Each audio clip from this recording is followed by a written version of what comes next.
Olá, companheiras, companheiros, companheires, todos que estejam nos assistindo. Hoje nós estamos com uma presença muito especial. Trouxemos para compartilhar com vocês um poeta que também é um ensaísta, um pesquisador independente, um agente público da advocacia do estado da Bahia e que está lançando O Pecado Jaz à Porta, pela editora Mondrongo. O lançamento aconteceu aqui em Salvador, o primeiro deles, no dia 6 de abril de 2024, e nós fizemos questão de trazer ele para este canal, para ele compartilhar um pouco de toda a poesia que ele conseguiu colocar nesse livro. Tudo bom, Vinícius? Tudo ótimo. Primeira pergunta que eu tenho para você é: quem é Vinícius Cardona Franca? Vinícius Cardona Franca é um cara absolutamente normal, banal, nascido em Salvador, Bahia, que vive os mesmos problemas que todas as pessoas que vivem nessa cidade, nesse país, enfrentam, que tem os mesmos medos, não os mesmos problemas, mas os mesmos medos, as mesmas angústias e o mesmo tédio. Essas três disposições afetivas fundamentais que atingem todos os seres humanos são as mesmas que me atingem. Então eu sou um cara normal, como aquela música de Lulu Santos. Um cara normal. Medo, angústia e tédio, os três pilares da humanidade. Essa é uma concepção, com certeza, muito filosófica.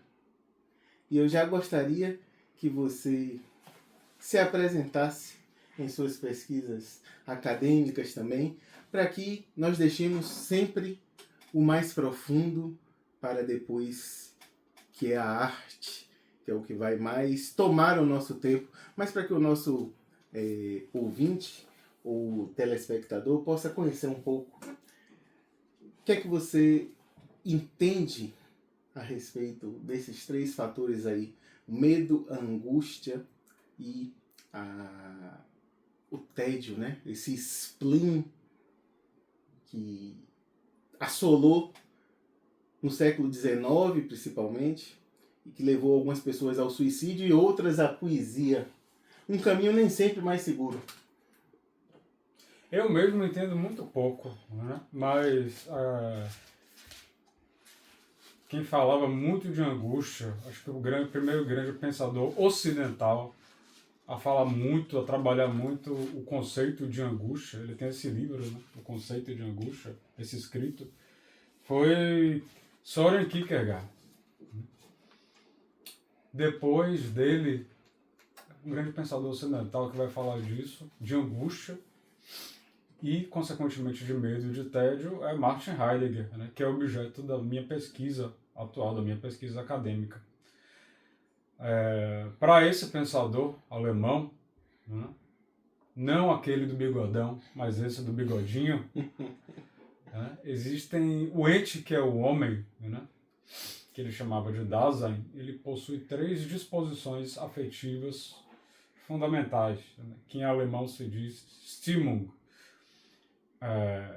que ele já entendia essas três disposições afetivas fundamentais como medo, tédio e angústia. E a partir daí ele vai desenvolver, ele vai procurar fazer uma hermenêutica da faticidade do homem, do ente que é o homem, né?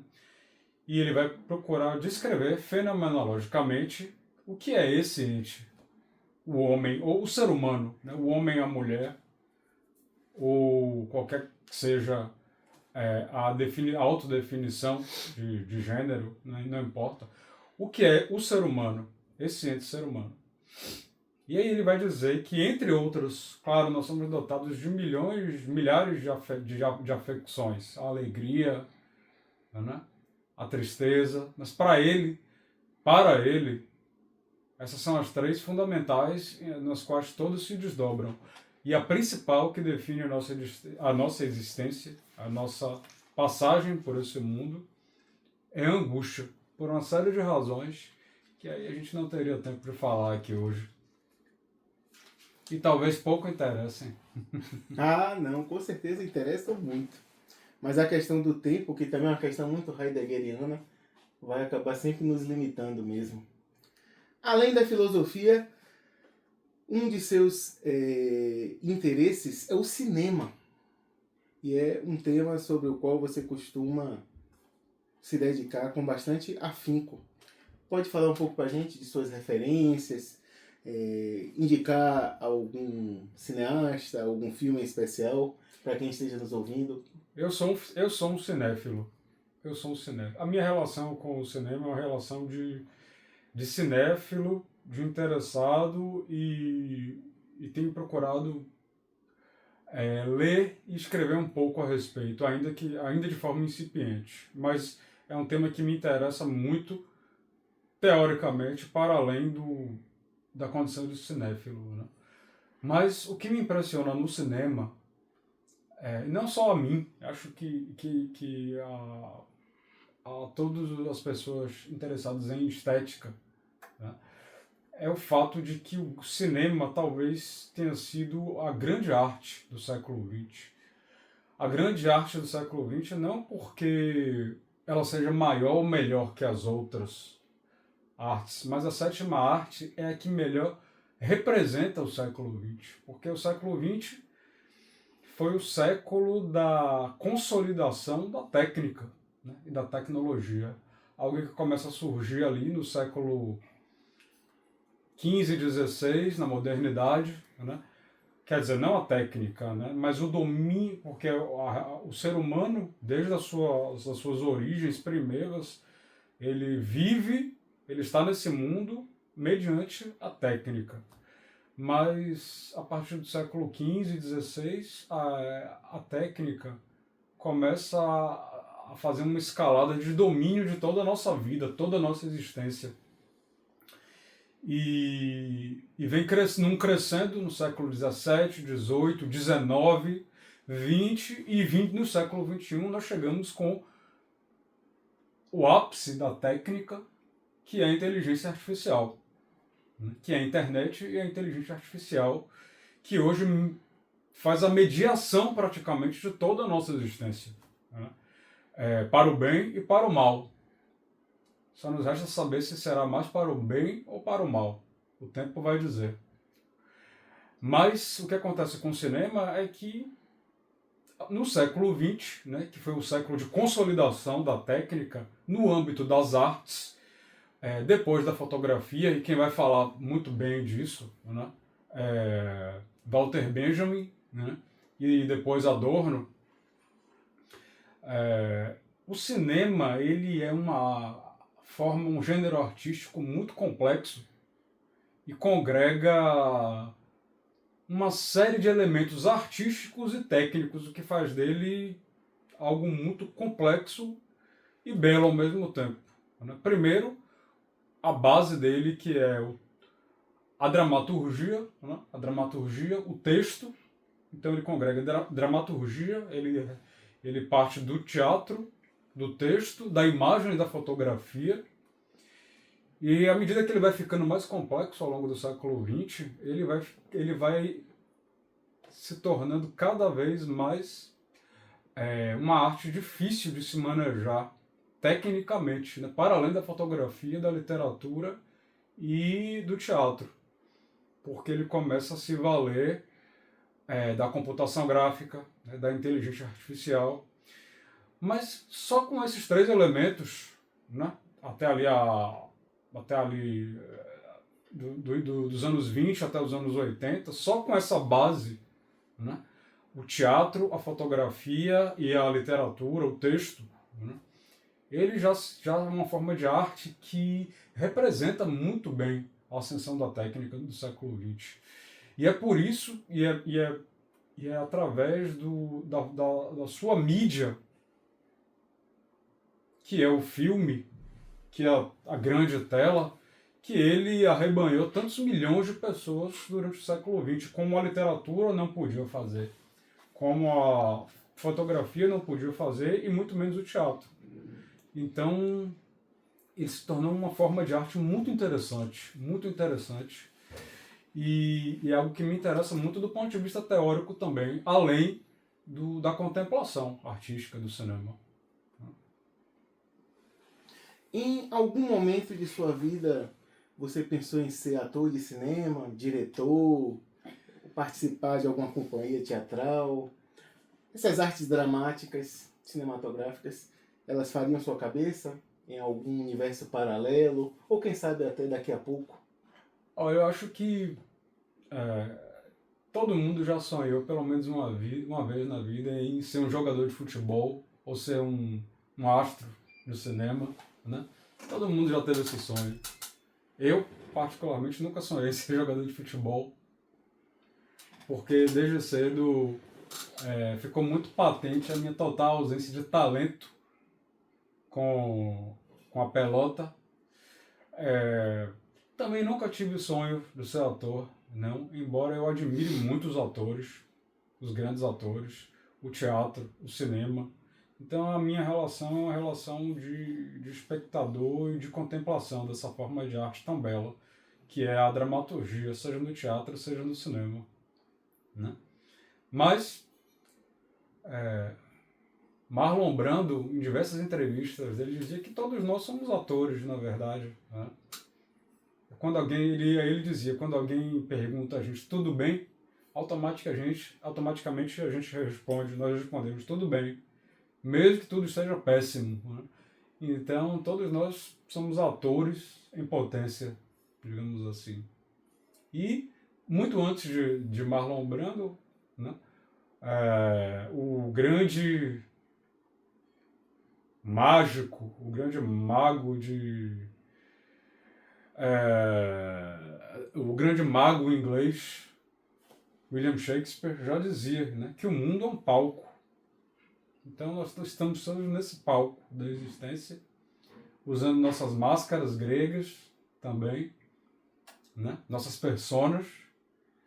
E então, desse ponto de vista, eu me sinto também um ator, como todo mundo é, de fato. E como Ingmar Bergman mostrou muito bem no seu pérfuro, contundente filme Persona. E aí você me perguntou sobre filmes, sobre cineastas que eu admiro, e aqui a gente divide uma grande admiração, né, pelo sueco Ingmar Bergman, que é algo que todo mundo que se interessa ou que gosta um pouquinho de qualquer tipo de cinema deveria procurar conhecer e assistir. Todos os filmes de Bergman, né? É uma obra muito extensa. Eu ainda não vi todos, mas hoje eu posso dizer que eu vi o principal, é a maior parte. Ele é pérfuro cortante, corto contundente. Ele chega na alma da gente, né? No coração, porque ele traz questões existenciais, filosóficas, metafísicas, questões estéticas, né? Ele traz questões estéticas no próprio cinema, né? Então ele consegue ser também metalinguístico como todos os grandes mestres do cinema ou de qualquer outra arte fora. Então tá aí um nome para a gente não esquecer enquanto a gente viver. Ingmar Bergman. Eu aproveito a oportunidade para a gente já entrar nesse universo da poesia cinematograficamente.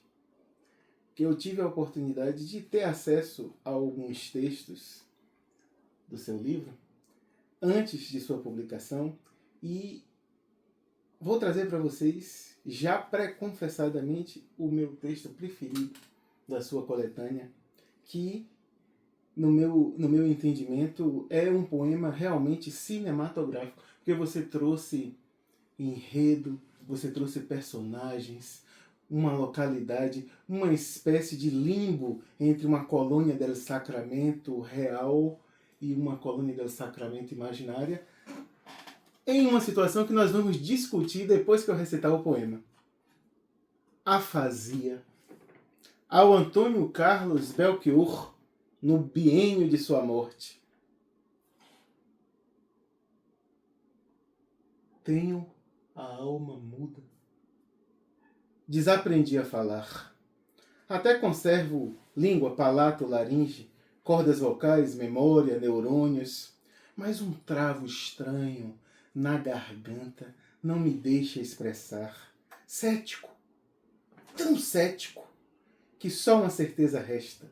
Nada é possível dizer. Farei, pois, qual crátilo. Só apontarei com o indicador. Entendam como bem quiserem. Nem som, nem letra, nem mesmo gestos. Apenas o olhar. Abasteço o carro, reclamo da inflação. Declaro imposto de renda, reclamo dos políticos. Pedem-me esmola, reclamo da injustiça do mundo. Chego à repartição, ai de mim, reclamo do excesso de e-mails inúteis. Atendo à reunião de condomínio, reclamo do vizinho incômodo. Mas tudo faço resignado, com um meio sorriso simbólico e hipócrita, por saber no fundo, bem lá no fundo, que absolutamente nada importa, pois sou também incômodo. Tantas formas diferentes e inconscientes. Logo cessa todo esforço em ser normal. E cortês, gentil, bom cidadão, bonus pater familias, tudo escorre num vórtice para não sei bem onde, aqui dentro, bem guardado, para ser regurgitado depois que passar o enjoo, a náusea de estar e conviver. Quando eu só quero ser, sem estar, e viver, não necessariamente com. Então me deito e sonho um sonho só meu, que de tão bem sonhado, acordo às 10 atrasado. Sonho que vendi casa, carro, livros, discos e vou embora. E de cada ponto de chegada, parto novamente a cada lua nova. Encontro meu avô pelo caminho, que me aconselha a continuar sonhando e partindo, quantas vezes forem necessárias. Nesse mundo só meu, nada há que ser dito, pois estou encarnado nas paredes. Estou no estofo das coisas e elas em mim. Por isso entendo tudo e tudo me entende, apenas com o meu jogo do olhar. E naquele instante mágico entre o sono e a vigília, em que o olhar para fora e o olhar para dentro se entrecruzam no delírio, lembro do bardo de Sobral. Oh, bardo, sim, te avistei. Teu nariz e bigodes inconfundíveis, teu sorriso e olhar apertados, naquela tarde única e eterna em Colônia, véspera dos meus anos, onde meu único sacramento foi achar o poeta foragido como a aparição de um santo vulnerável, venerável, solitário entre uma cerveja e outra. Eu ali, mudo, estático, descrente, entre uma taça de taná e conversa fiada com cidadãos da República de Curitiba que me bloqueavam a tua miragem. Vi-te, mas não te cri, e vou condenado à danação eterna, pois Bem-aventurados os que não viram e crerão, como está escrito no Evangelho dos Pais, em Vulgata mal traduzida. Minha falta de fé me lançou no fogo, sim, no fogo de Dante.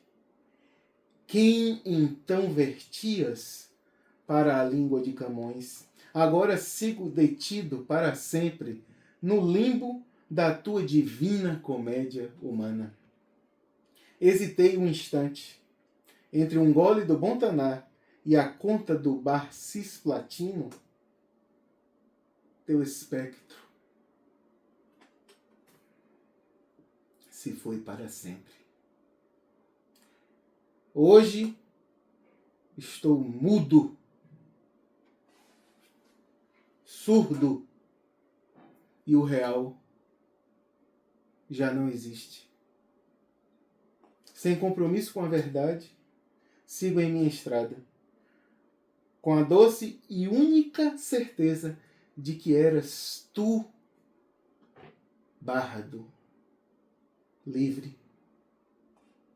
Sem palavra, em ti me faço um pouco mais livre. Sem o patos de Narciso, sem querer ter razão, sem querer agradar, sem querer ser belo ou mesmo feliz.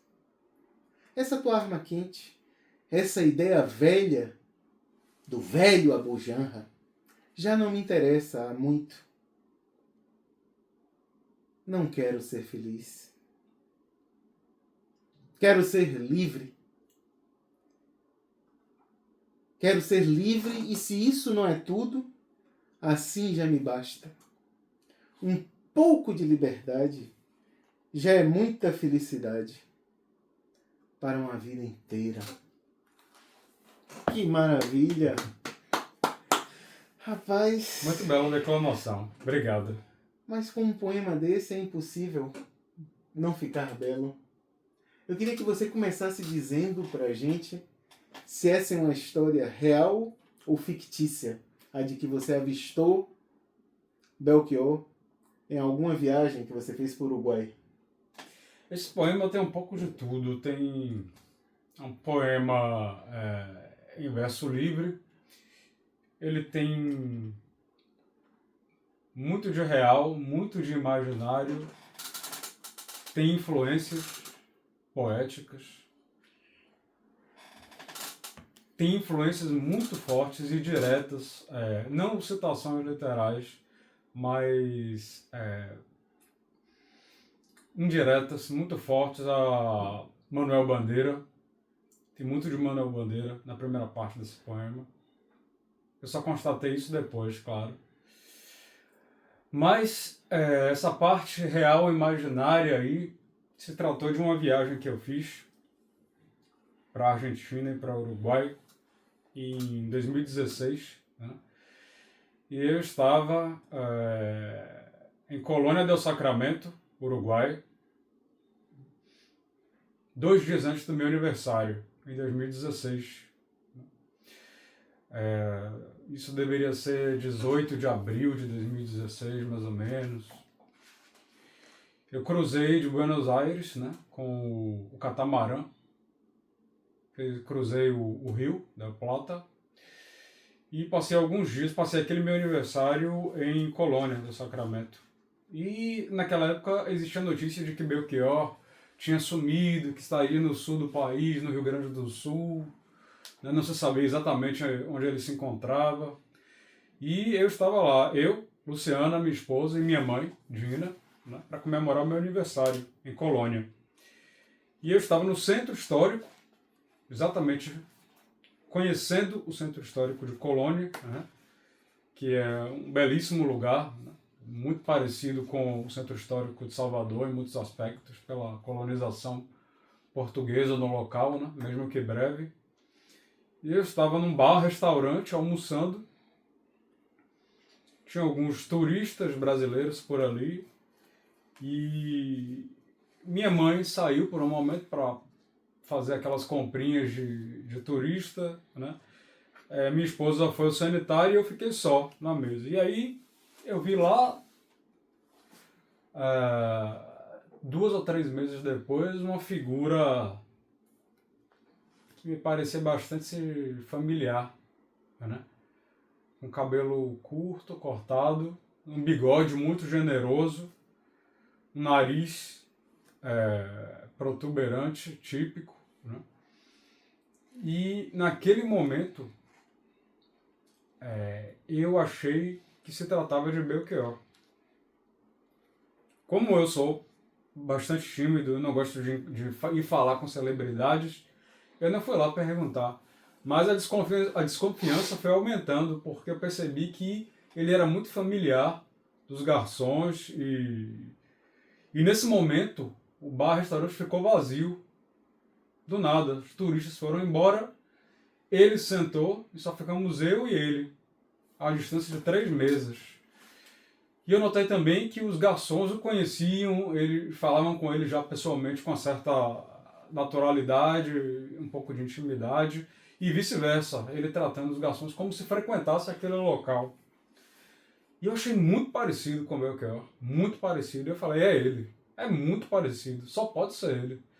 Mas eu não sabia que ele, naquela época, naquele momento, estava escondido em Colônia do Sacramento. Poucos meses depois, a reportagem do Fantástico descobriu que Belchior estava em Colônia do Sacramento, no Uruguai. E a repórter Sônia Bride localizou Belchior lá, ele pediu uma entrevista, ele, como era muito elegante, atendeu, deu aquela entrevista que todo mundo que é fã assistiu, né? Um pouco constrangido, mas ele deu aquela entrevista. Isso foi poucos meses depois, 2 meses depois. E eu não sabia que ele estava lá. Eu sabia que ele tinha fugido, né? Caiu na estrada com a companheira e se encontrava pelo sul do país. Eu imaginava que fosse o Rio Grande do Sul. Isso só descobri depois. Naquele momento, eu não tinha certeza se era ele, e acho que nunca terei. Porque eu não fui perguntar pessoalmente, não levantei. Ele tomou uma cerveja, conversou com alguns garçons e foi embora. Levantou e foi embora. E eu fiquei ali estatelado, como eu fico sempre quando eu vejo algum ídolo, alguma celebridade que eu admiro muito, um compositor, um poeta. Como eu fiquei a única vez que eu vi Caetano Veloso de perto em Salvador, do mesmo jeito. E eu não fui perguntar se era Belchior, porque eu sou muito tímido, porque eu não teria o que dizer a ele também. Não teria o que dizer. Então eu fiquei com essa dúvida. Quando apareceu a reportagem do Fantástico, eu passei a acreditar que era ele. E hoje eu quero acreditar que era ele, de fato. Então, para mim, ele é meio que aquela figura, naquele dia, naquele 18 de abril de 2016, é uma figura um pouco fantasmagórica. Porque pode ser e pode não ser. Provavelmente era, possivelmente era. Pode não ter sido. E eu prefiro assim, ter esse fantasma comigo do que uma certeza absoluta que era ele. E essa dúvida interessante me inspirou em algum momento a escrever esses versos aí que você leu, que se imbrincam com uma série de coisas da minha vida, né? E dialogam com outros poetas modernistas que a gente admira muito. Nesse caso aí tem muito de Manuel Bandeira, que Belchior leu muito, citou, estudou, citou. Drummond, Né? Drummond. que inclusive Belchior fez vários retratos. Belchior tinha talento para as artes plásticas e deixou vários desenhos, quadros, telas, né? Abandonou. Caricaturas. O que eu sabia nessa época é que ele estava fazendo uma tradução da Divina Comédia própria, estava trabalhando nisso, que ele terminou depois não concluindo, porque um ano depois, ou pouco mais de um ano depois, ele aparentemente foi divulgado que ele sofreu um infarto, né? e faleceu. Pouco mais de um ano depois, desse 18 de abril de 2016. E agora você também está às vésperas dos seus anos, né? Como estava aquela época lá? Para quem não sabe, Vinícius faz aniversário dia 20 de maio. De abril. De abril, dia 20 de abril. O ato falho aqui é porque por muito tempo eu pensei que ele era ariano. E, efetivamente, segundo o calendário, quem nasce 20 de abril é para ser Áries. Mas até nisso, você me surpreendeu. Porque ele nasceu na cúspide e por conta de 3 horas ele é taurino. Você falou muito bem da Divina Comédia Humana, a obra de Dante Alighieri, que Belchior estava traduzindo para o português. E ele tem uma música com esse nome, uma música muito conhecida e com uma melodia muito linda.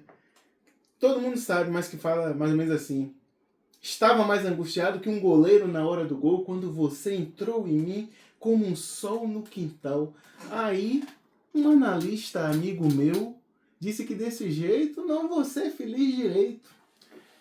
Inclusive, Jô Soares, em uma entrevista, fez uma brincadeira com Belchior a respeito dessa letra, porque ele disse: ah, Belchior, canta aí pra gente aquela música que você disse que o analista te comeu.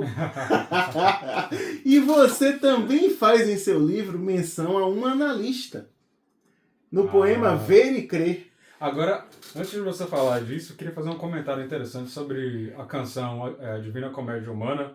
Outra coisa que eu gostaria de saber, e se alguém souber, por favor, me diga. Os primeiros versos dessa canção começam assim: estava mais angustiado que um goleiro na hora do gol. Eu estimo que ele tenha composto essa canção mais ou menos na década de 70. Né? O disco é de 1979, é aquele Medo de Avião. Na década de 70, o cineasta, o grande Wim Wenders, na década de 70, lançou das suas obras-primas, né? Que tem um título muito parecido, tanto em alemão quanto para qualquer tradução. Alguma coisa como O Medo do Goleiro Diante do Pênalti. Alguma coisa nesse sentido. Me fugiu agora o nome, a tradução exata que você fez do alemão para o português. Mas é mais ou menos isso, né? O título desse filme de Wim Wenders, que é muito interessante, tem uns elementos um pouco surrealistas, embora ele não recorra muito ao surrealismo, como David Lynch, por exemplo. Mas Wim Wenders tem esse belo filme que trabalha muito a angústia, né? Que ele explora muito a questão da angústia humana de um goleiro, de um jogador de futebol. Né? E eu fico me perguntando se... Porque Belchior ele traz essa apesar de ter, né, de ser muito original, ele traz essa coisa brasileira da Semana de Arte Moderna, e também não podemos deixar de reconhecer a influência do tropicalismo sobre ele e sobre todos nós, né? De absorver tudo e de conseguir fazer grandes sínteses originais e muito brasileiras. Né? Então, se alguém souber, se alguém conhecer uma história desse tipo, se esse filme de Wim Wenders influenciou esse verso do nosso Antônio Carlos Belchior, por favor, me contem, porque eu estou muito curioso para saber. Muito bem. O poema em que ele se remete ao analista, o analista te comeu com o de Belchior? Ver e Crer. Como gostas de sofrer? Disparou um analista, meu amigo. Eu já vi aqui que você fez a inversão para não ter a brincadeirinha. Ao invés de um analista meu amigo meu, um analista meu amigo. Sou um quanto mais cético. Um São Tomé poético. Preciso sangrar um pouco e ver para crer que estou vivo. Aqui, um poema que tem total correlação com aquele da afasia, porque você dialoga com a mesma questão do São Tomé, que você viu, mas não acreditou. E essa é uma angústia que aparece ao longo de todo o seu livro. Inclusive no título, O Pecado Jaz à Porta, que é uma referência bíblica ao Gênesis. Queria que você falasse um pouco pra gente como é o seu sistema de crenças e como essas angústias ou possíveis angústias e inquietudes a respeito da condição humana e da condição pós-humana influenciam sua obra. Esse poema que você leu, preciso sangrar um pouco para crer que estou vivo. Isso tem muito do tédio. Tem da angústia, mas tem muito do tédio. Aí voltando às disposições fundamentais, né? A gente às vezes parece que precisa criar problemas ou criar dores, ainda que imaginárias, problemas imaginários, angústias, questões para dar para dar sentido. Parece que tem muito disso no sentido que o ser humano dá à vida, que é criar questões imaginárias para sobreviver ao tédio. Então, às vezes, a gente gosta eu, você, todo mundo, de sangrar um pouco, mesmo que simbolicamente, né? Para sentir que a gente tem uma relação com o real, né? Que existe, que está vivo. Então, acho que isso se relaciona bastante com o tédio. Mas a questão do título, né, O Pecado Jaz à Porta, eu quis fazer esse jogo. Esse livro para mim, é meu primeiro livro de poesia. Ele é uma recolha, né? É uma coleção dos meus poemas que eu vinha escrevendo nos últimos 7 ou 8 anos. E para mim ele é um grande balanço dessa primeira grande etapa da minha vida, digamos assim. Esses meus primeiros 40 anos, né, de existência. Vou fazer 43 agora, digamos, essa primeira fase da minha vida, né? Essa primeira grande metade, digamos assim. Se é que eu vou chegar até o final da esperada, né? Tomara que sim. Com certeza. Mas o título, ele remete a um verso, né, de Gênesis, em que Caim se revolta com Deus, né? Porque Deus, Jeová, né, Elohim, no Gênesis, ou Jeová, aceitou a oferta de Caim, porque a oferta do seu irmão Abel, porque a oferta de Abel foi conforme o tipo de sacrifício que Deus determinou, né, que era o sacrifício de um cordeiro imaculado.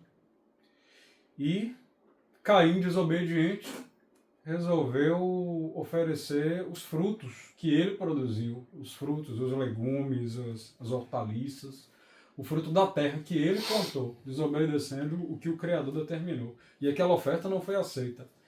E ali na narrativa, né, Caim se revolta contra o mundo, contra as pessoas, contra o irmão, contra o Criador, mata seu irmão, primeiro, né, nessa narrativa, né, na origem, numa dessas narrativas de origem do Ocidente, né, que é a Bíblia, uma das principais. Ele se rebela, mata o irmão, o primeiro homicida, é o primeiro homicídio, né, e ele é admoestado por Deus, e Deus diz a ele, né, se te iras, o pecado jaz à porta. Né? E aí entra o pecado, entra o jazer, entra toda a ideia ocidental de pecado. A ideia judaico-cristã, mas também a ideia grega, de hamartia. Né? No Novo Testamento, se os evangelistas e Paulo de Tarso e João usam para a palavra pecado a palavra grega hamartia, que significa, que já estava em Aristóteles há muito tempo antes, né? Significa erro, né? Desvio de caminho, desvio de alvo. Então, na tradição judaico-cristã, o pecado é o desvio de um alvo, de um caminho, ou alguns possíveis caminhos que o Criador colocou à disposição de cada um na sua existência. Né? nessa tradição. E na tradição grega vai ter uma acepção mais ampla, né? Que pode se relacionar com os mitos gregos, também de pecado contra os deuses gregos, mas também uma acepção filosófica, existencial, de erros, ou até mesmo uma acepção aristotélica de erro a respeito de uma proposição. Né? Você disse uma coisa que não aconteceu, ou você viu ou se enganou a respeito de uma coisa que você viu. Isso é uma hamartia, um erro, um equívoco. Pode ser simplesmente um equívoco. E o pecado é isso. O pecado é um erro, um desvio, um equívoco. E talvez, para mim, o grande pecado seja aquilo que não fazer, não realizar aquilo que escreveu o poeta grego Píndaro. Né? Torna-te quem tu és. Esse verso de Píndaro, retomado muitos séculos depois, popularizado até por Nietzsche. Né? Nietzsche popularizou esse verso de Píndaro, que até então era mais conhecido por eruditos. Nietzsche cuidou de popularizar mais isso. Mas é isso. Talvez o grande pecado nosso seja não trilhar os caminhos existenciais que nós podemos trilhar e recair numa maneira imprópria de ser, como dizia Heidegger, né? Cair na impropriedade, na impessoalidade do cotidiano e não trilhar os caminhos existenciais que nós temos potencial para trilhar. Eu tenho os meus, você tem os seus, cada um de nós temos os nossos caminhos possíveis. Né? Para mim isso não contradiz, não entra em choque com a tradição judaico-cristã. Porque no meu sistema de crenças, eu acho que o Criador, ou a potência divina, Deus, qualquer que seja o nome que se queira dar, ou os deuses, né, colocaram caminhos à nossa disposição e algum pequeno grau de liberdade para que a gente possa tomar decisões e escolher alguns. Mas se nós tomamos caminhos que não condizem com aquilo que nós somos, ou que nós estamos, ou as nossas potencialidades, nós vamos viver uma vida muito impessoal, muito imprópria. E muito provavelmente infeliz, talvez. Então talvez esse seja o grande pecado humano. É não escolher e trilhar os caminhos que lhe são próprios. Por aí. Em algumas partes do livro você até intenta algumas respostas poéticas e filosóficas a essa mesma pergunta. Em um momento você diz que o maior pecado, o único pecado, não lembro bem, o único pecado é nascer. E que o pecado da criança seria tornar-se adulto. A pergunta que eu tenho para você é: qual é o seu grande pecado? E fale a verdade, porque se você não falar, a gente vai imaginar uma muito pior. Qual foi o seu grande desvio? Muitos desvios. Conte 3. Eu vou deixar vocês imaginarem. Eu gosto muito daquele poema do poeta modernista norte-americano Robert Frost, né? Em que ele diz que uma estrada se divergiu em dois caminhos, né? Two roads diverged in a wood. Né? Uma estrada num bosque, e uma estrada se dividiu em dois caminhos. E eu, no final ele conclui, né? E eu tomei aquela menos trilhada. E isso fez toda a diferença. É um belíssimo poema de Robert Frost. Existe tradução para o português, não publicada, que eu tenha conhecimento. É um poema que eu gostaria um dia de tentar traduzir. É um belíssimo poema. Mas talvez o meu maior pecado tenha sido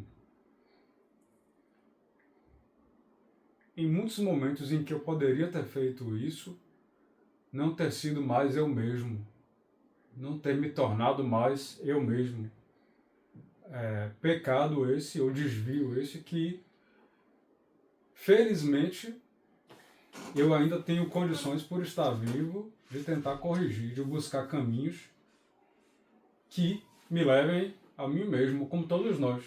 E quando aqui eu estou falando de mim, eu estou falando, acho que um pouco de cada um de nós, né? O livro ele tem cerca de 80 poemas, não é isso? 80 poemas. São cerca de 80 poemas. E, salvo o melhor juízo, só uns 5 ou 6 você dedicou a alguém. Tem um que é dedicado a Antônio Brasileiro, poeta imortal baiano. Um outro é dedicado ao William Blake, poeta inglês. Um outro é dedicado a Keane. Você dedica um poema a Luciana, um poema a Malu. Mas o livro você não ofertou como Caim fez a ninguém. O livro, ele não é dedicado a ninguém. Por quê? Não teve uma escolha deliberada a respeito disso, não, e nem foi uma opção nem poética, nem editorial. Acho que foi meramente ao acaso. Eu acho que esse livro não foi... Essa é uma pergunta interessante. Eu acho que esse livro não foi dedicado a ninguém, porque eu acho que ele é dedicado, simbolicamente, na verdade, a esses meus primeiros 40 anos da minha vida, né? Como é o meu primeiro livro de poesia, eu acho que ele é um grande balanço dessa minha existência até aqui. Então, eu acho que ele é dedicado, talvez, mais a esses meus primeiros 40 anos de existência. Talvez seja isso. E neste momento você gostaria de dedicar algum de seus poemas a alguém? Quer que eu leia algum? Se quiser, nosso ouvinte telespectador vai ficar muito feliz. Então eu vou ler. Eu vou ler um poema aqui. Eu gosto muito desse poema. Eu fiz para minha filha, Maria Luísa. É um poema que eu chamei ele, eu denominei. O título dele é A Ferro. A ferro alinho tua pequena roupa, e a cada germe que mato, penso, quão curto é o tempo e a vida pouca. A lágrima que verto deixa-me tenso, a voz embargada e a garganta rouca. Sob fogo e chumbo, aos poucos definho, e o medo do fim no peito jaz fundo. Com os pés descalços, sobre flor e espinho. Mas teu é o sorriso, mas teu é o futuro, e a vida e o mundo. Se estás a sorrir, em paz eu caminho. Esse foi um poeminha que eu fiz para minha filha. Eu dedico a ela. E é um poema de uma beleza, viu, Vinícius? Eu já falei isso com você. Essa aliteração dele, o F, que vai se repetindo ao longo dos versos: ferro, fogo, flor, fundo, futuro. O barulhinho do pai matando os micro-organismos na roupinha da filha. Porque o pai sabe que em algum momento ele não sobreviverá para poder ver esse futuro.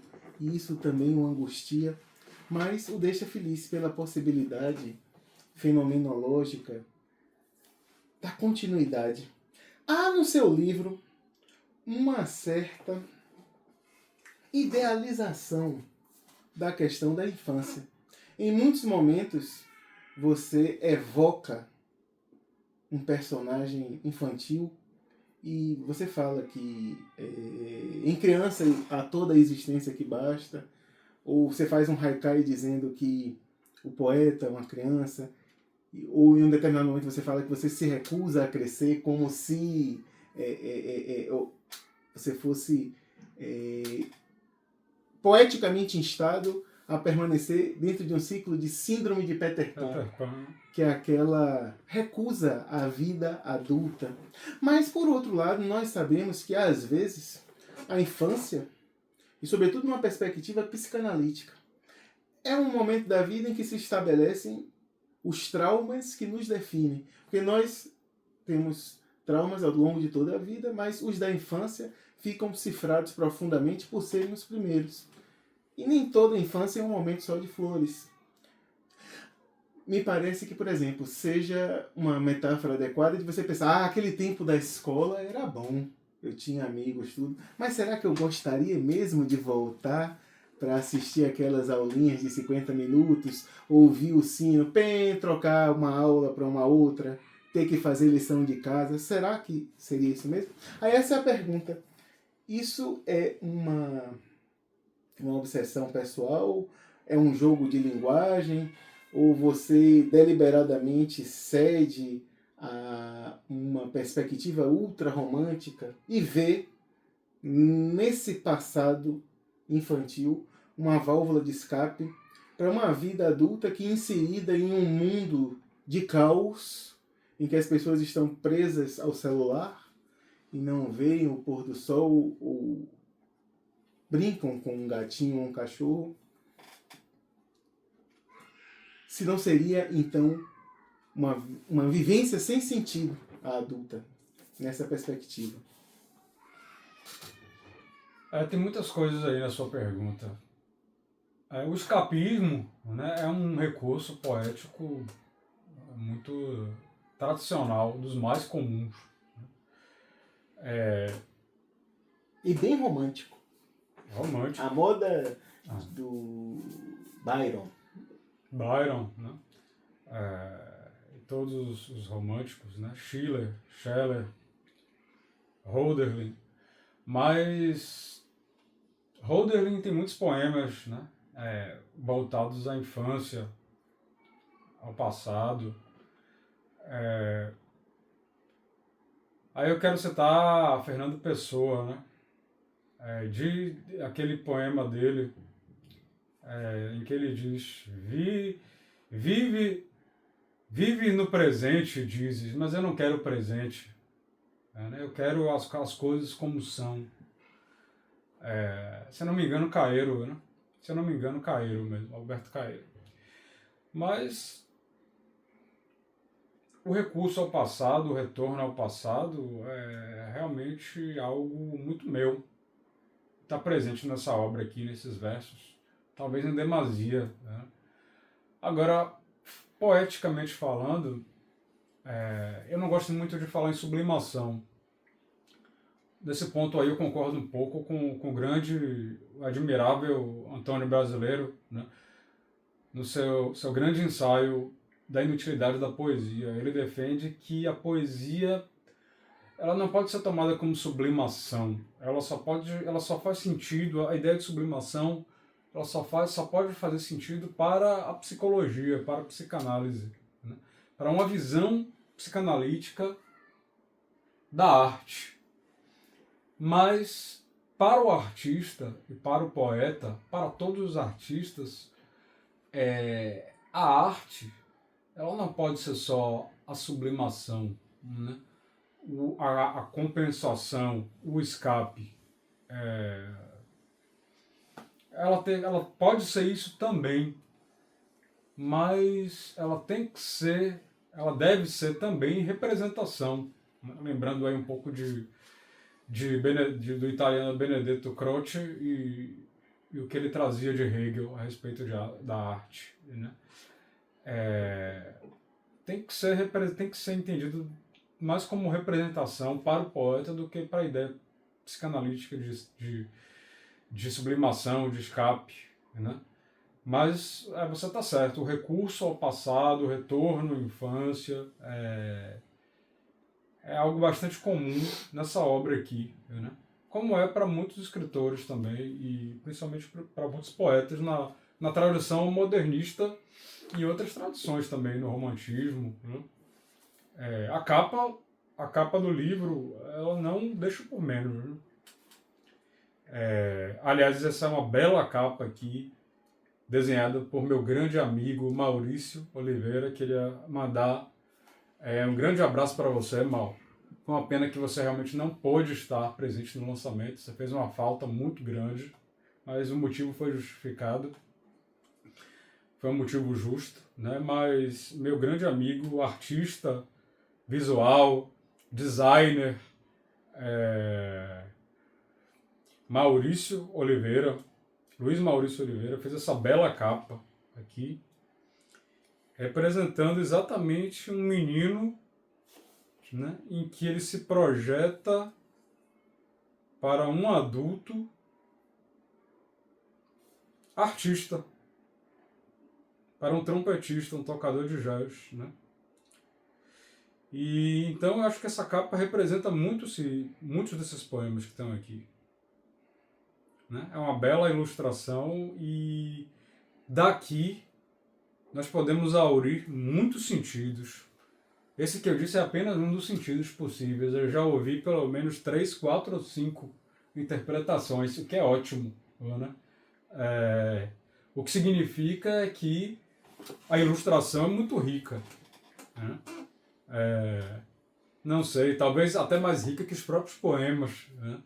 Mas foi um belo trabalho gráfico da editora Mondrongo. Agradeço inclusive a Gustavo Felicíssimo pelo belo trabalho editorial que ele fez. Um abraço para Gustavo, um abraço para Maurício e agradeço a todos os envolvidos nesse trabalho editorial aqui, que na minha opinião ficou um trabalho muito belo. Não sei os poemas, né? Aí fica com vocês. Essa questão aí realmente sempre tem que ficar com a crítica, né? Aliás, eu acredito piamente que o poeta, o escritor, o artista, ele tem que respeitar a crítica enquanto crítica. O trabalho artístico é o trabalho artístico e a crítica é a crítica. Ele pode até ser artista e crítico, mas ele, no momento da arte ele é artista, no momento da crítica ele é crítico.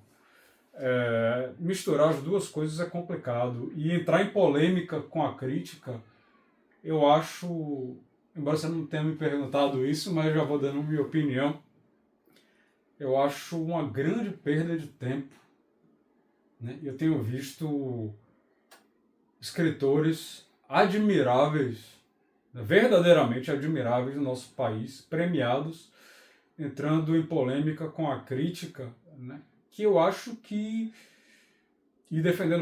procurando defender pontos de vista justificados, em muitos sentidos corretos, mas polemizar com a crítica, na minha opinião, salvo raras e honrosas situações e exceções, eu acho que apenas diminui o trabalho grandioso de determinados escritores do nosso país. E aqui eu estou pensando em alguém especificamente, mas eu não vou dizer o nome dele, porque não calha. Mas é um grande escritor, admirado e admirável por todos nós. E eu acho que o artista tem que fazer arte e a crítica tem que fazer crítica. É por aí.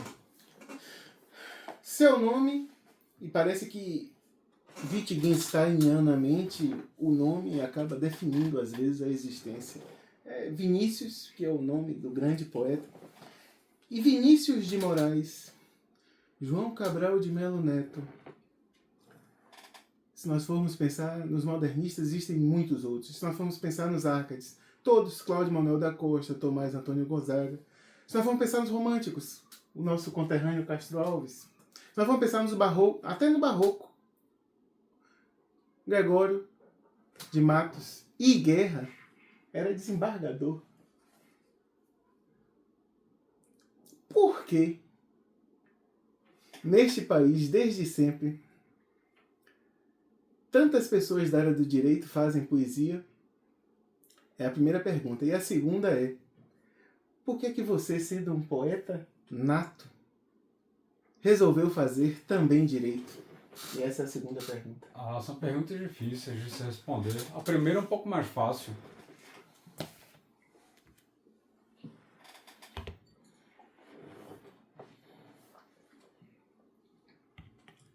A gente tem aqui no nosso país, né, consabidamente, né, todo mundo sabe disso, que é uma herança nossa portuguesa, uma herança ibérica, né, de maneira geral, uma tradição bacharelesca, né?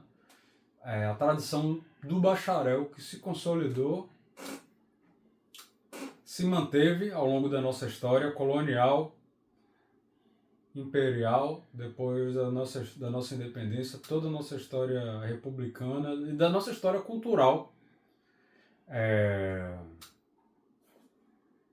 Muitos grandes escritores, como a gente sabe, brasileiros, muitos, eram, no mínimo, pelo menos formados em direito, ainda que não exercessem, né?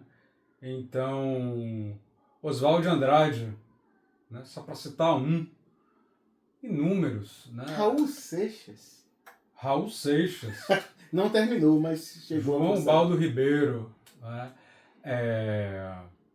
Ariano Suassuna, ele conta isso de uma forma muito engraçada, né? Formado em Direito, ele disse que ele tem aquelas aulas show dele, que ele aulas exibia, espetáculo. aulas Senão espetáculo. Ele vai se revirar.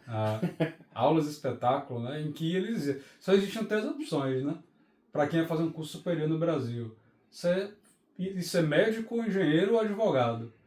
Aí ele dizia que ser engenheiro para ele não dava, porque ele não sabia fazer conta, não era bom de conta, então ele já descartou. Ser médico era para quem, criança, menino que gostava de abrir a barriga de lagartixa de manhã. Ele não gostava disso, então também não ia ser médico. Então não deu para nada, então foi fazer direito. Né? Mas essa brincadeira aí de Ariano espelha bem o nosso bacharelismo. Né? E muitos grandes escritores brasileiros fizeram bacharelado em Direito, mesmo que não tenham exercido. Eu acredito que dessas 3 profissões tradicionais do nosso bacharelismo, né, é aquela que mais se aproxima das humanidades. Principalmente antigamente. Hoje o direito é algo extremamente técnico, frio, tecnicista, digamos assim. Acho que é a melhor palavra para descrever o direito hoje. Que descreve não só o direito, mas toda a realidade, né? A técnica, tecnicismo.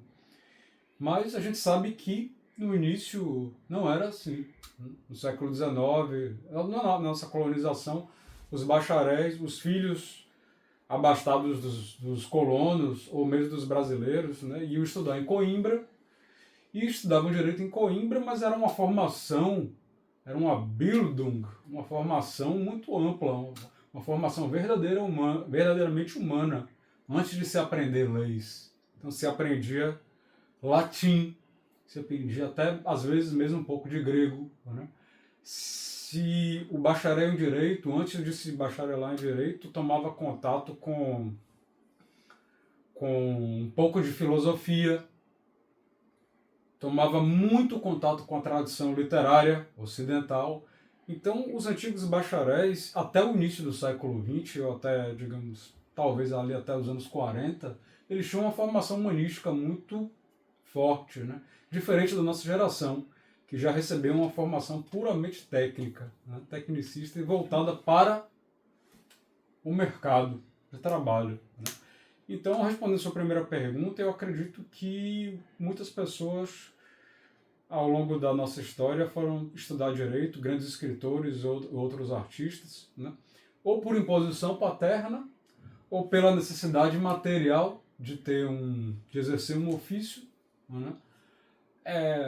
Quem sabe um outro por verdadeiramente gosto, opção, aliado ao amor às letras, à literatura. E no meu caso, é um caso absolutamente brasileiro, né? De tantos milhões de filhos de classe média que precisavam escolher uma profissão como ganha-pão. Né? E o direito é aquela que mais... aquela em que eu acreditei que me daria alguma segurança financeira, material. E não só eu, como tantos milhares de jovens brasileiros. E deu? Né? Talvez e deu a segurança? Você também. E deu a segurança material? Você já ficou rico com o direito? Não. Não, eu falo a verdade. Não. A Receita Federal tem uma opinião talvez diferente. Eu acho que o direito ele me deu muitas riquezas imateriais. A segurança, a segurança de uma carreira estável não me deixou rico, mas me deu a possibilidade de ter acesso a muitas riquezas espirituais que têm cada vez me levado para mais perto de mim mesmo. Eu acho que essa é a maior riqueza que alguém pode ter na vida, né? Livros, discos, dinheiro para comprar livros, dinheiro para comprar discos, dinheiro para acessar a cultura, para ir ao cinema, para ir ao teatro, para ir a uma ópera, né? Para ir a um musical que seja, para ir ao museu, às vezes para viajar, né? Que viajar é uma necessidade espiritual muito grande, embora tenha se tornado cara para os brasileiros, infelizmente, pela conjuntura econômica, ou mesmo pela estrutura econômica, não vou nem falar de conjuntura, eu falo de estrutura econômica do nosso país, né? Mas rico não me deixou, não. De dinheiro, mas me deixou rico de muitas outras coisas. Que não se pode mensurar em reais, ou em dólares, ou em euros. Afinal de contas, a verdadeira riqueza da vida é medida em segundos, minutos, horas, em tempo. Essa é a matéria-prima da vida. Sem dúvida. E quem tem tempo para se dedicar àqueles que ama e às coisas que ama, esse é rico. Aliás, eu posso aproveitar e mandar um abraço aqui para o meu amigo Urbano Félix Pugliese do Bonfim. Ele me disse uma coisa muito interessante. Rico é quem lê. Abraço, Urbano. A propósito disso, quais seus próximos trabalhos? Você já está envolvido em algum novo projeto literário? Pode antecipar alguma coisa pra gente? Eu tenho um projeto de um novo livro de poesia em gestação. Espero poder publicar. Quero também preparar com muito carinho, com muito cuidado, estudar bastante, trabalhar formas ou não. Preciso viver para escrever esse próximo livro, para lançar esse próximo livro. Preciso fazer muita coisa para escrever esse próximo livro. Muitos poemas já estão a caminho, outros estão prontos, mas eu preciso fazer algumas coisas para preparar esse novo livro. Preciso continuar lendo muita poesia, preciso estudar mais, preciso ler os grandes poetas universais, brasileiros, baianos. Nós temos poetas baianos vivos e em atividade, admiráveis, como este que vos fala, esse grande poeta, que é um dos meus preferidos e uma das minhas maiores inspirações poéticas, Ciro de Lopes e Barbuda. Começou a rasgar cedo, está na hora de terminar a entrevista, que isso aqui não é programa da Hebe, como falava a Bujanra, ele já cortava logo quando ele começava. Se vier com elogios, eu menosprezo. Eu gosto de quem me desafia, quem me desrespeita. Mas, acima de tudo, antes de lançar esse livro, eu preciso viver mais. Eu acho que essa é a grande matéria-prima do artista, de todos os artistas, e com o poeta, e mesmo com o prosador não é diferente. Nossa grande matéria-prima é a vida, é a existência, é o dia a dia, é o cotidiano, é o tédio, é a angústia, é o medo. É viver. Antes de lançar o próximo livro, eu preciso fazer algumas coisas, sobretudo viver. Mas respondendo a sua pergunta, eu estou com a ideia assim, de um novo livro de poesia para possivelmente começo de 2026, se chegarmos até lá. Você gostaria de ter respondido alguma pergunta que eu não fiz?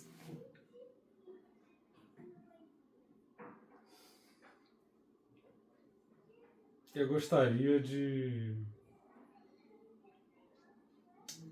Esse silêncio aí foi uma pausa dramática a Chekhov. Esse silêncio foi profundo. Talvez uma pergunta bastante desafiadora. Alguns amigos me falaram sobre esse livro. Parabéns por estar realizando um sonho. Que não deixa de ser, né? Então essa talvez seja uma pergunta interessante que você poderia ter me feito.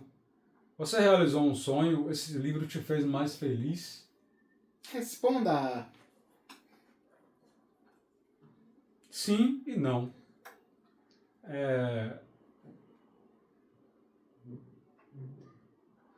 Sem dúvida, ao lançar esse livro foi um sonho realizado, né? Mas não o sonho. O sonho. Eu acho que para quem ama a poesia, e eu acho que o poeta, independente de quem seja, do mais alto ou do iniciante como eu, sobretudo o poeta é alguém que ama a poesia, né? E para mim o maior sonho é, para além dessa publicação, pela qual eu tenho muito carinho, muito amor e me fez muito feliz, me fez muito contente, é viver uma vida em que eu possa, enquanto eu esteja vivo, me dedicar à poesia, a ler e escrever poesia. Talvez esse seja o grande sonho, o maior sonho. Espero poder realizá-lo. Espero poder realizar esse sonho. Esse é o grande sonho. O sonhador Vinícius. Trago a propósito aquele poeminha, aliás, de Alex Polares. Pois não. Você quer, por falar em sonho, você quer um spoiler do título do próximo livro? Se você quiser nos antecipar isso, vai ser uma maravilha. Eu devo. Aí você vai precisar caminhar no incerto e idolatrar a dúvida. Então, já que você me provocou, eu vou dar o spoiler. O próximo livro se chama... E tem todo um projeto nele, tem toda uma ideia poética que eu venho construindo em cima dele, baseada na ideia de sonho. O título do próximo livro é Sonho e Candor. Sonho e Candor. Maravilha. Alex Polares. Pensávamos que íamos mudar o mundo. À noite, sonhávamos. Mas na manhã seguinte, comíamos os sonhos na padaria em frente. Isso aqui é um momento de rara liberdade. E como você pronunciou no seu livro, e tangenciou nessa sua última resposta, você não quer ser feliz porque o que você quer é ser livre. Então aqui você vai ter a sua oportunidade de ser incondicionalmente livre. Porque a gente não é financiado por ninguém, nós não temos compromissos, a não ser os compromissos com a poesia. Então se você quiser, você tire a roupa, você dê um rodopio, grite, faça uma intervenção, xingue alguém, use alguma mensagem subliminar, fique em silêncio, use esses segundos finais de nossa entrevista de uma maneira que talvez nunca mais alguém lhe dê essa oportunidade de deixar para a posteridade uma mensagem sem pergunta nem resposta, sem início nem fim, só processo. Enfoque-se na corda da liberdade.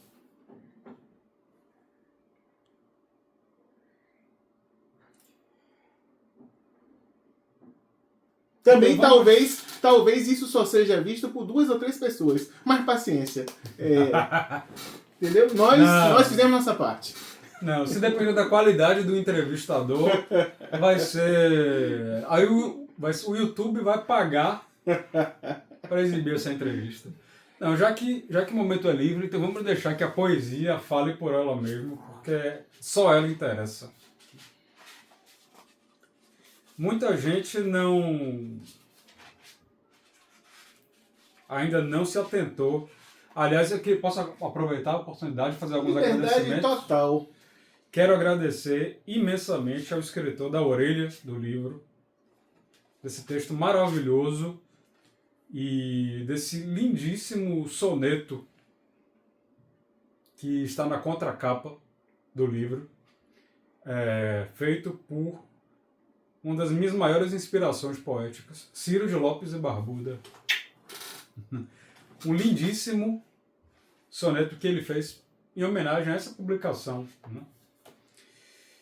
E gostaria de fazer um agradecimento muito especial ao nosso mestre, nosso Meister, o nosso professor, eterno professor doutor Nelson Cerqueira, PhD, membro da Academia de Letras da Bahia, um grande mestre nosso. Poliglota, conhecedor de 8 línguas, crítico, romancista, contista, prosador, poeta, ensaísta, professor, jogador de tênis, jogador de tênis, né? Um intelectual completo. Para mim, um modelo de intelectual. O tipo de intelectual que eu gostaria de ser, um tipo. Né? Pensando num tipo, para mim, eu penso em Nelson Cerqueira. Porque para mim ele é um intelectual público completo. Queria muito agradecer a ele o prefácio desse livro, maravilhoso. Ele me deu um presente imerecido com esse prefácio. Então, professor, muito obrigado por esse lindo e luminoso prefácio. Make It New é o título dele, né? Quem tiver a oportunidade de ler o livro vai conferir a beleza e a erudição e a profundidade de professor Nelson Cerqueira, nosso eterno professor. Então, eu gostaria de fazer esses 2 agradecimentos. Já fiz alguns. Agradeci ao editor Gustavo Felicíssimo, agradeci ao poeta Ciro de Lopes e Barbuda, ao professor Nelson, ao capista Maurício. Agradeço a minha família, principalmente a minha mãe, meu irmão Felipe, minha esposa Luciana e minha filha Maria Luísa, que me suportam e me toleram. E para me enfocar aqui na Coreia da Liberdade, eu queria ler uma coisa que muita gente ainda não viu, que é a epígrafe de abertura, né? Que não deixa de ser bastante poética. Então eu vou ler para vocês a epígrafe do livro. Ela diz assim, isso é uma citação, gente. Porquanto há um só pecado, e não mais que um desvio, perder-se nos caminhos de floresta sem buscar achar-se a si mesmo. Isso está no Evangelho segundo Píndaro. Essa é a epígrafe. Queria agradecer a todos que compareceram ao lançamento, pelas presenças brilhantes, luminosas. Foi uma tarde e noite muito especial. Vai ficar na minha memória pro resto da minha existência. Agradeço a presença de cada um de vocês e espero que gostem da leitura, da poesia, dos poemas aqui escritos e que cada poema aqui, de alguma maneira, atinja o coração de vocês, por alguma das entradas e saídas desses corações. Vinícius Cardona, para a gente poder encerrar a entrevista, eu tenho uma pergunta muito simples para você. O que é a vida? Essa pergunta eu não saberia lhe responder, mas eu vou citar um grande filósofo. Eu prefiro recorrer aos grandes mestres, aos grandes pensadores, aos grandes gênios da humanidade ocidental. E aqui eu vou recorrer a um grande gênio brasileiro, baiano, o grande filósofo Durval Lelis. Vida é viver, vida é sonhar, vida é fazer o amor balançar. Quer definição melhor do que essa? Vinícius Cardona, o que é a vida?